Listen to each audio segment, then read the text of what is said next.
অবশেষে সে ভাইকে পাইছি। অনেকের কোশ্চেন ছিল ভাই যে মডটা করছে এটার খরচ কত। ভাই আসসালামু আলাইকুম।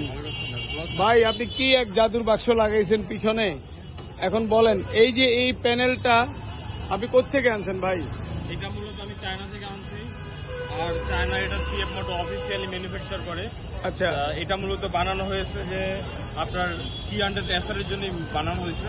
আচ্ছা। এটা শুধু রেসিং এর জন্য, এটা পিলিয়ন নিয়ে ড্রাইভ করার জন্য না। ও আচ্ছা, এটা কত খরচ পড়ছে আপনার এটা আমার আনতে? এটা 7,000 টাকা পড়ছে, যদিও আমি এটা আমার একটা ফ্রেন্ডের মাধ্যমে আনাইছি। আচ্ছা, এটার দাম 7,000 টাকা পড়ছে। আর এটা কি স্টিকার না কালার? এটা একটা স্টিকার, আমি এটা মিরপুর 10 থেকে লাগাইছি। হয়তো আপনারা চাইলে যে কোনো কেউ লাগাতে পারবেন। এটা দুইটা মিলে আমার পড়ছে হলো 500 টাকা। তার মানে খরচ এই দুইটার, যারা ব্ল্যাক গাড়ি পিঙ্ক নিয়ে চিন্তিত, এই দুইটা স্টিকার করতে গেছে 500 টাকা।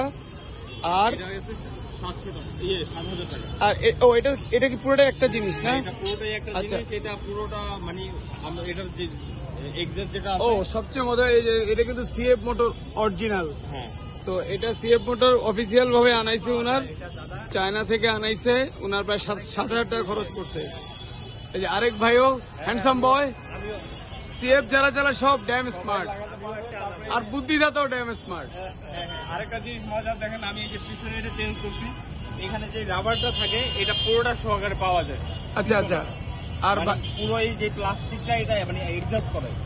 আচ্ছা আচ্ছা, তো ভাইয়ার লুকটা পুরো অন্যরকম হয়ে গেছে। আর এটা নিয়ে যারা আশা করি কোশ্চেনে অ্যান্সার পেয়ে গেছেন, ভাই আপনিও তো আনবেন না এটা? এই ছিল, সবাই আশা করি উত্তর পাইছেন। Thank you.